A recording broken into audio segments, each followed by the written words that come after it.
আজকে থেকে 20 বছর আগে আমি এই মাঠে খেলাধুলা করতাম। কথা বুঝতে পারছেন? বিশ্বাস করলেন না?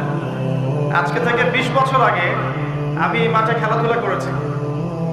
এমনকি একদিন আমার বাবা আমাকে বলেছিলেন, এবং আমি খেলাধুলা খুব পছন্দ করতাম, এবং আপনারা জানেন যে আমি খেলাধুলার সাথে ছিলাম, অনেক দূর পর্যন্ত খেলেছি আলহামদুলিল্লাহ।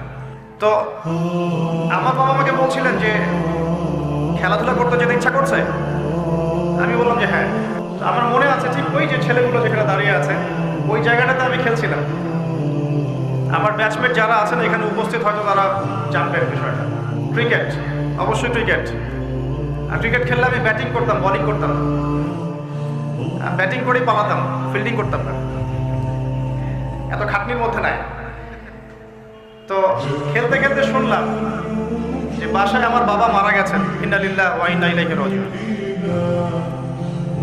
আমার বাবা আর মা এখানেই থাকতেন, ঠিক এই বাজারের সামনের বাসায়। এখানে আমার শৈশবটা কেটেছে। এরপরে আমি সর্দার সরকারি পাইলট স্কুল উচ্চ বিদ্যালয়ে পড়েছি 1 বছর। এটা অনেকেই জানেন। আমার শৈশবটার অনেক স্মৃতি এখানে জড়িত আছে। আর আজকে তাকবীরের কি লিখন যে সেই মাঠে বসে আমি আপনাদের সামনে দ্বীনের ওয়াজ করছি। সুবহানাল্লাহ।